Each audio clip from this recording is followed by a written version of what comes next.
won't say it again.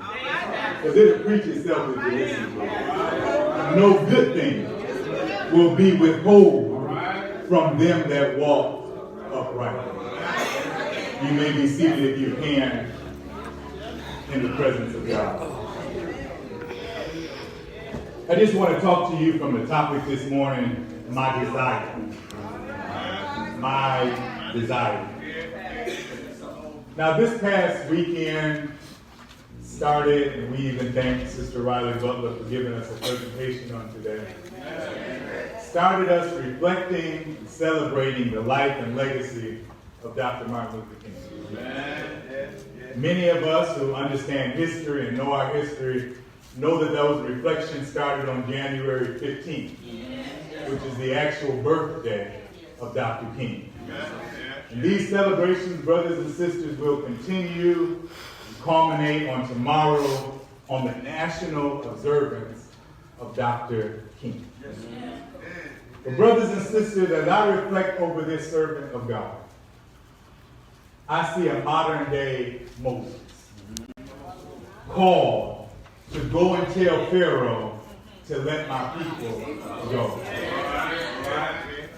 He fought against physical, political, economic, and even, brothers and sisters, mental barriers. Yes, he was a modern day Moses. But this is it. When we look at his life, we should see the fact that he accepted the call to be a servant. Do I have a witness this morning? I can't determine, Deacon Hall, if he was ready for the call. But one thing I do know, the one that called him also equipped him. The one that equipped him sent him. And he anointed him in order to do just what God called him to do. And brothers and sisters, that was to serve. Service, brothers and sisters. To serve others. To sacrifice oneself and personal ambitions, and even sometimes their desires, in order to meet the needs of others. I'm talking about service. When I think of service, I have to ask the question, what drives the commitment, the faithfulness, and even the readiness, or better said, the willingness to answer the call? I ask this question because we all know that everyone does not stand ready to serve. Listen at me. They may verbalize their readiness. They may even sing about their readiness. For you know the song, if the Lord wants somebody, here am I, send me. But then when the call has been sent, there's only a few that answer. Everybody who uttered the words from the choir loft, if the Lord wants somebody, send me, wasn't ready to answer the call when it came. I'm not only talking about the choir. Some of you who held the hymn book in your hand called out loudly and for everyone to hear, if the Lord wants somebody, here am I, send me. But yet when he said go, you stayed. So as I studied the text, the Spirit of God continued to bring back to my remembrance, what is the driving factor between those that say, I will, and those that say, I can't? Between those that say, send me, and those that say, ask someone else. Those that say, I will do anything for the Lord, and those that say, the Lord knows my heart. What is the driving difference between those answers? Brothers and sisters, right here in Psalm 84, we find the answer. The answer is simply found in what is one's desire. Let me see if I can make the picture clear. On April 3rd, 1968, Dr. Martin Luther King delivered his last speech at the Mason Temple in Memphis, Tennessee. In that speech, brothers and sisters, he uttered the words, "I've been to the mountaintop."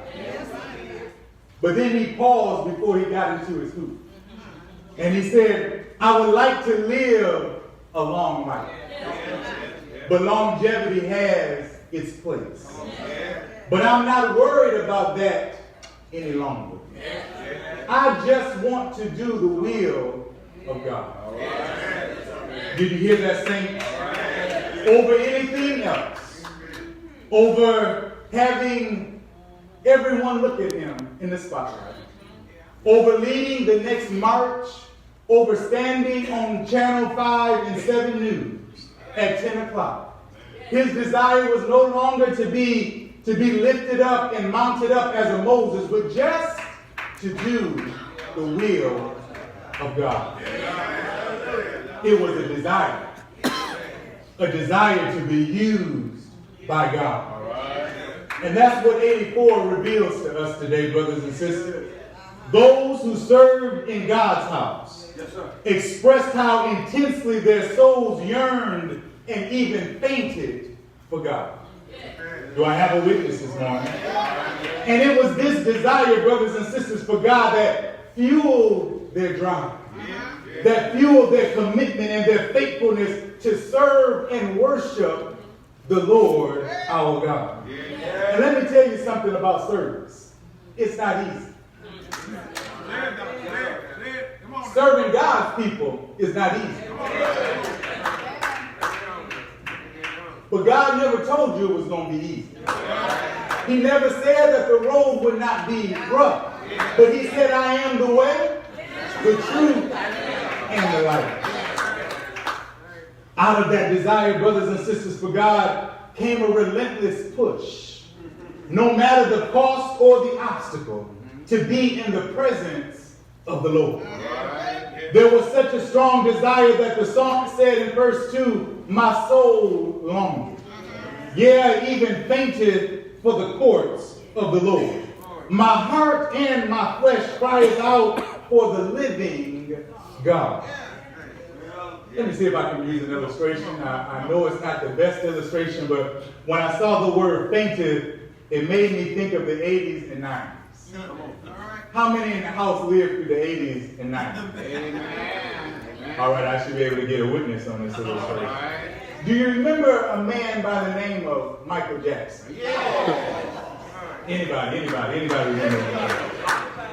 Anytime you saw one of his concerts, there were millions, thousands upon thousands of people on the outside, pressing their way into the concert.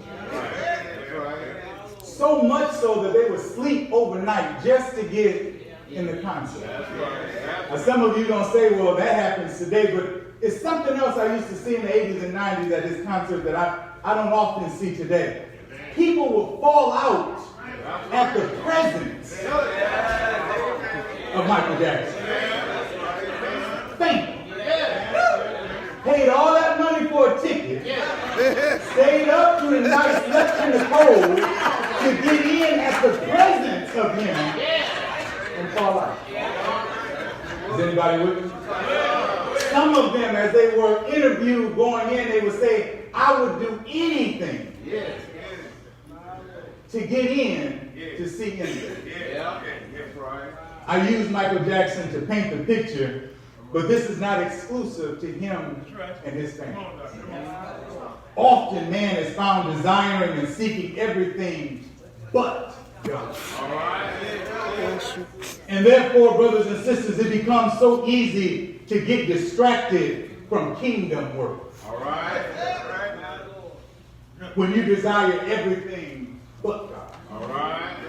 People can get under your skin real easy when your desire is not to please the Lord. Get quiet if you want. You can give up real easy when your desire is not to please the Lord. You can give up real easy when you don't get the title in the recognition that you were looking for when your real purpose and intention is not to bring glory to God. I know you want to say amen, but for whatever reason you can't say amen. So I'm going to keep on. When you are distracted from kingdom work, every invitation easily brings you away from God. What are you trying to say, brother preacher? Anytime a friend calls, it's enough to say I missed church this Sunday to go hang out with my friend. Anytime a social event, a work engagement, a sports outing comes up, it can easily make you miss mission meeting on Monday night, choir rehearsal on Thursday, usher meeting on Saturday, even church service on Sunday. Now all of y'all are saying those are outward expressions of what's on the inside, so let me make it more personal. That television last night when I wanted to watch the Lakers and the Houstons play, I knew I needed to go over my sermon. I knew what I needed to do. I knew I needed to be in prayer, but I kept running back to the television to the point where I said, Lord, I'll get up early in the morning. See, when I talk about y'all get quiet, but when I talk about myself, that's all right. We easily get distracted when we don't keep our desire on God. One could argue, brothers and sisters, that the priorities are not in order. But I would argue a different point. Unless you have a burning desire for God, He will never become your priority. I can tell you to get your priorities in order, but unless you know Him for yourself, unless you wake up with a desire to have a little talk with Jesus, unless you want to try Him for yourself, He'll never become your priority. Will you stand ready to answer the call? Psalm 27:4 says, one thing have I desired of the Lord, that will I seek after, that I may dwell in the house of the Lord all the days of my life, to behold the beauty of the Lord, and to inquire in His temple. Let's see if we can investigate this text together. My first point, brothers and sisters, is my desire for God determines my location. You see it in verse 10. He said, for a day in thy courts is better than 1,000. Remember, brothers and sisters, our desires are what drive our actions. The psalmist said that a day in the house of the Lord is better than 1,000 anywhere else. This psalm is debated by theologians whether this was a pilgrimage to Jerusalem to worship in the temple, or whether this was their interaction or expressing of longing for a desire to be back in Jerusalem from exile. But regardless to the meaning of the call, what we know from the text is that there is a strong desire of these believers to be in the temple, in a place of worship, in the presence of God, and yes, serving in whatever capacity God had called them to. Let me see if I can make it simple. On Sunday morning, you ought to be excited about getting to the house of the Lord. Matter of fact, that excitement should be so much so on Saturday night, you start getting your things ready. So that you don't have to wake up switching out suits and skirts and stockings and shoes. You ought to have your stuff ready so you can be on time. Because you want to meet us at the court. Matter of fact, you want to meet us out in the parking lot. Say, I'm ready to go into the house of the Lord. The psalmist is saying, there's no better place to be than around God's people. Not to fuss, not to fight, but to talk about the Lord. See, when your desire is for God, you also desire to be in His presence. I'm simply saying you want to be in church and not just there, but ready to serve. You are ready to be used by God. Somebody told me on Wednesday night, Pastor, I've been holding back my praise. And I ain't going to hold back no more. What that means is I know I'm a broken vessel. But the Lord's ready to use me. And I'm ready for him to use me. I don't care what other people say about me. They may talk about what I did yesterday. They may talk about what I used to do. But I'm glad I know a man named Jesus. Those brothers and sisters that desire God, there's no guessing where they will be on Sunday morning. And any normal Sunday, if they can help it, if they are able, they will be found in the church house, serving the Lord. I tell you, when I preach, I try not to talk about myself, but one thing I've realized is I rarely get a call on Sunday morning between the hours of 9 a.m. and 1 o'clock p.m. Very rarely do I get a call from family, from friends, from work. You know why, brothers and sisters? They know where I usually am located on Sunday morning. Some of y'all missed that. They know. They know. As long as that body is able. And sometimes when it's not able. Sometimes when he don't feel like it. Sometimes when he don't want to see certain people's faces, God still presses him forward to get into the... I feel like preaching all by myself if I have to. There's no better place, brothers and sisters, if you are a child of God, than to be in the presence of God and in the presence of his people. You heard the psalmist, he said, let us go into the house of the Lord. I'm going to see if I can move on now. If time allows me, there's an eternal like tone to this verse. It's not only the immediate understanding of the psalmist of being in worship in the temple, but there's also an application to our eternal state. Do I have a witness this morning? See, it goes back to our desire. For those seeking God, there is a desire for our eternal home.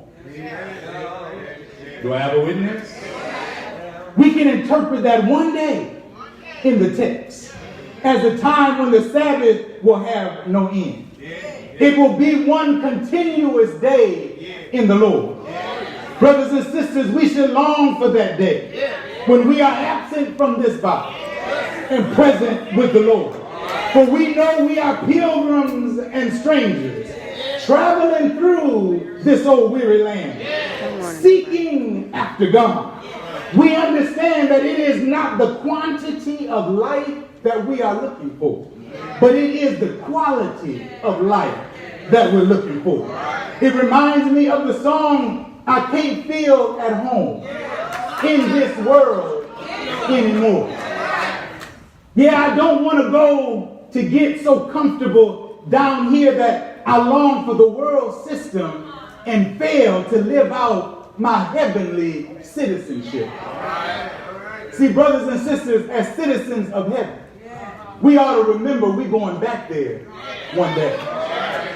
As citizens of heaven, my desire shouldn't be to assimilate to this place, but it's to be unique, because I'm not staying here long. I just got a passport. That means I'm visiting for a little while. Matter of fact, my master sent me to do some work. But when the work is over, I'm going back home. I don't have to talk like you. I don't have to look like you. I still got to look like my master. I still want to talk like my master, because one day I'm going home.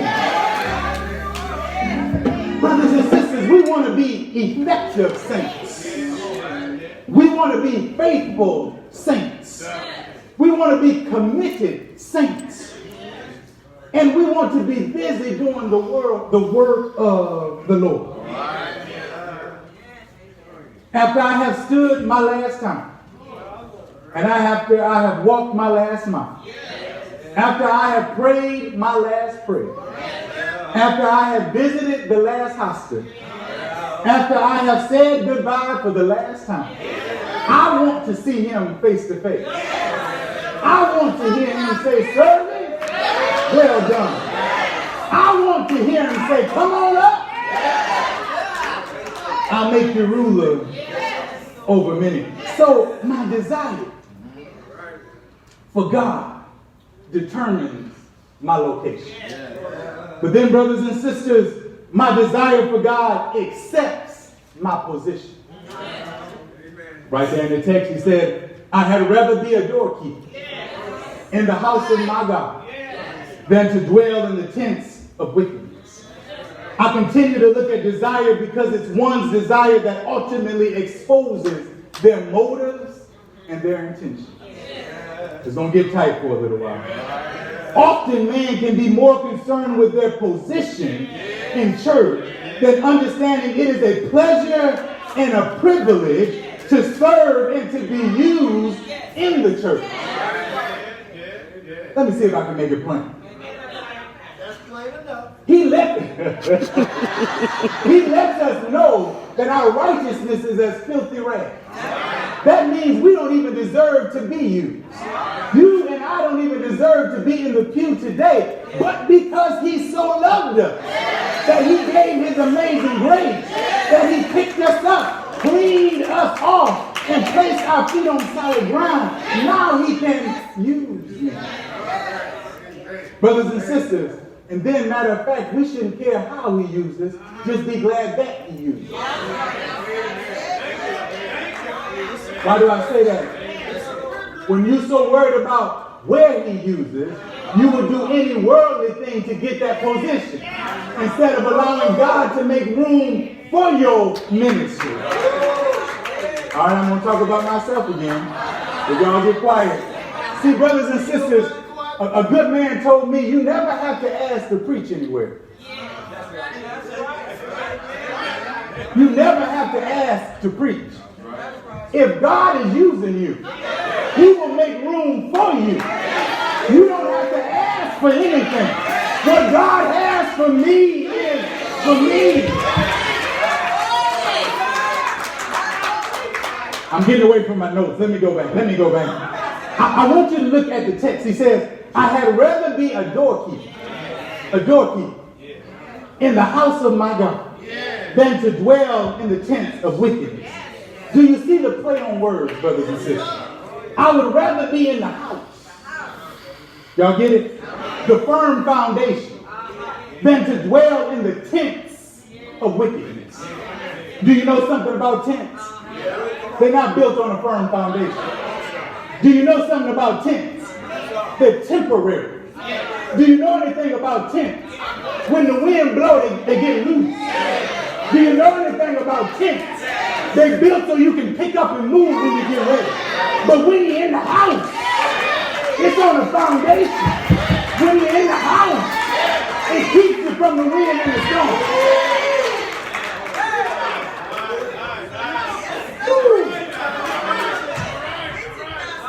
Brothers and sisters, what I'm trying to tell you is there will come a time when wicked will be destroyed. Lord, I just want to be in the house because there's protection in the house. Lord, I just want to be in the house. No matter where you use me, just bring me in the house. Call me out of darkness, Lord, into your marvelous light, because I just want to be in the house. The psalmist said, I don't want to be in the tent with the wicked folk. The tent is a temporary structure. It may look fun right now, but one day the laughs will turn to tears. It may feel good right now, but one day that feeling gonna go away, and you're gonna be left with a circumstance you never wanted. Y'all don't hear what I'm trying to tell you. One day, the high will become low. The crooked will be made straight. It will be destroyed. For the record is the wicked will perish. No, I want to be in the house of God. I don't know how you feel about it, Sister Bobby Joseph. I remember a parable found in Matthew about two men building a house. Am I right about it? Two men building a house. Jesus said, the one that builds on my word shall stand forever. But the one that builds on sand is temporary. The wind will blow. The storm will come. The billows will roll. It'll knock against the house.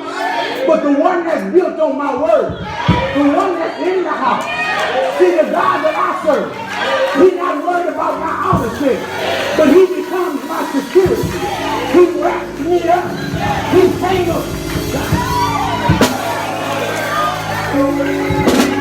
I'm on my way out now. I'm on my way out. Brothers and sisters, I believe in some faithful people. I hear today that can stand and give the pledge, I'm ready to serve. Always ready to be used by God in any capacity. They are ready because they want to be in the Lord's house. For they established on Christ, the solid rock I stand. All of the ground is sinking sand. Yes, my desire for God drives their location. I want to be in the house of the Lord. I long to be in the number one more time. Lifting up the name of Jesus.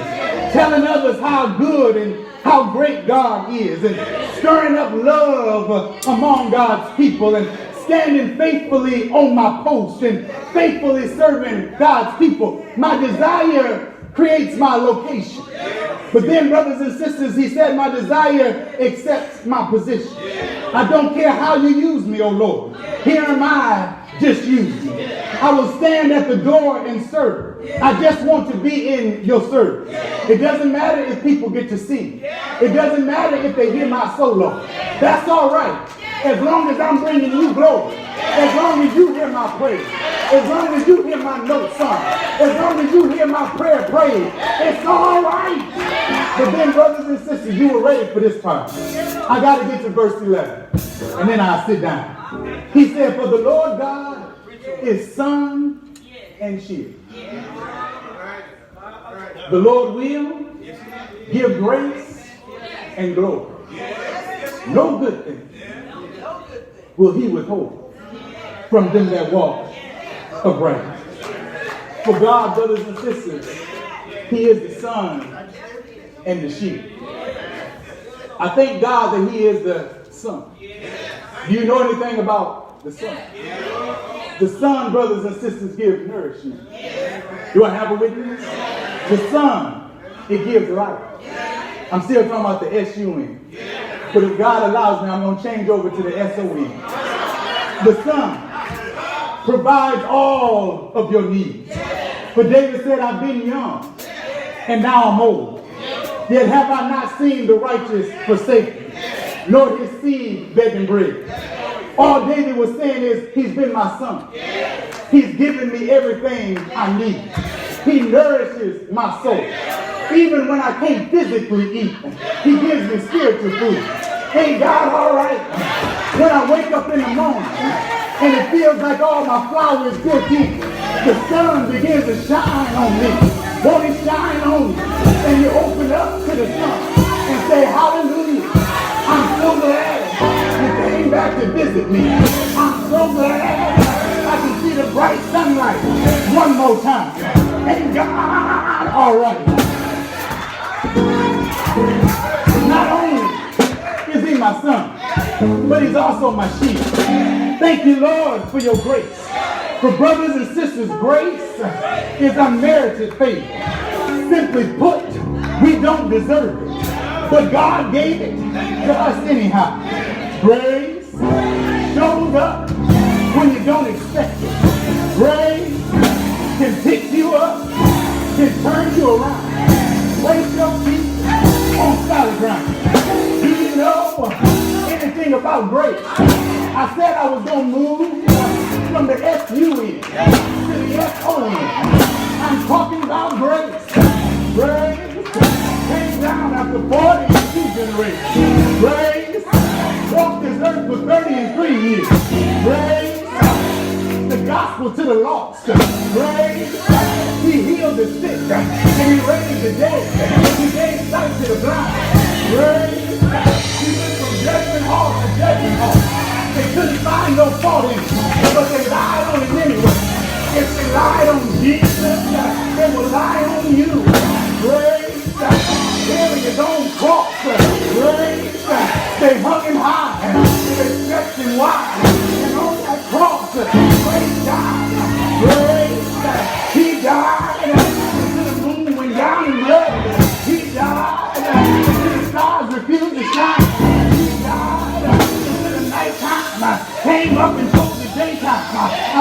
in early this morning. I'm talking about grace. He died. Didn't he die? He died. And to the Roman soldier there. Dirty.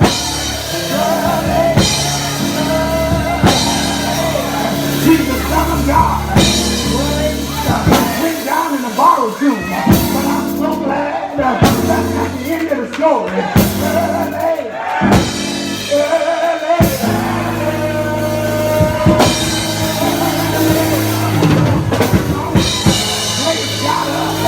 He stepped off of a rock.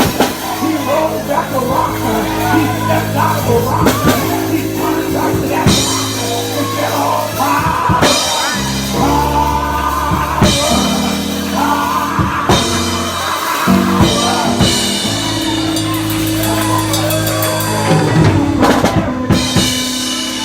I'm going to serve the Lord.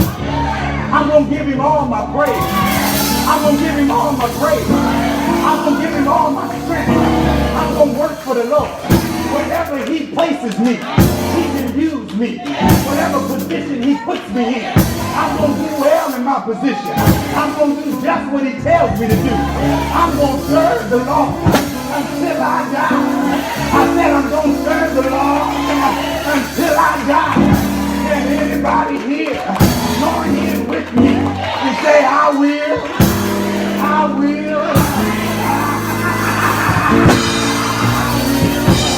serve the Lord. I'll serve him because he's on time, God.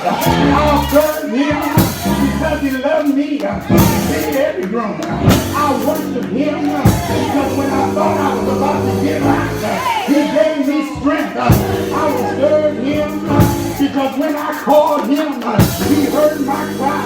I will serve him because he walks with me, because he talks with me, and he tells me that I am his and he is mine. I will worship him because he gives me peace. He gives me peace in the midst of confusion. And God, all right, I will serve him because I want to be like Jesus. That's all. I want to be just like him.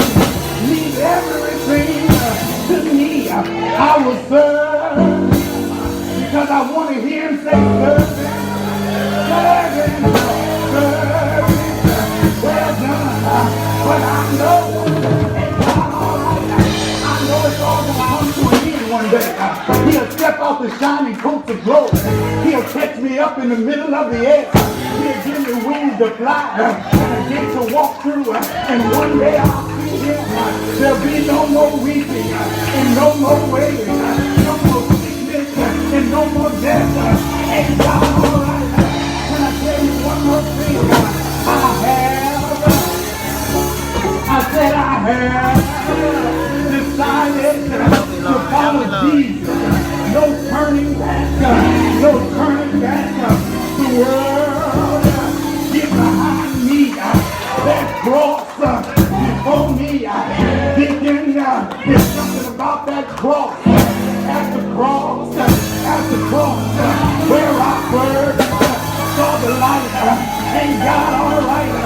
Oh God will go with me.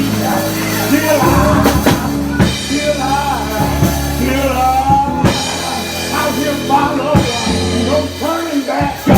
No turning back. My cross. My cross.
Let the church say amen.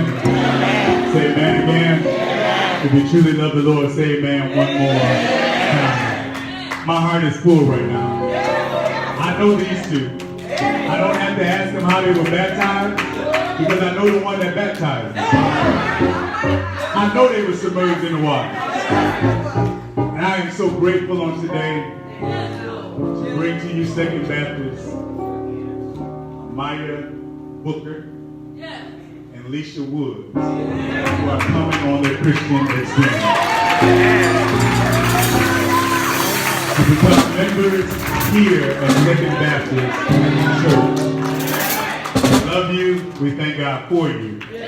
And on the first Sunday of February, if the Lord says the same, we will give you the right hand of fellowship. Amen. Immediately following service, if you see Miss Johnson, she'll get all of your information. Amen. Let us say amen.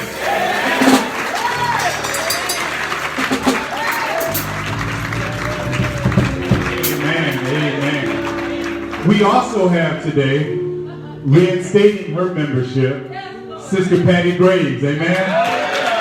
Amen.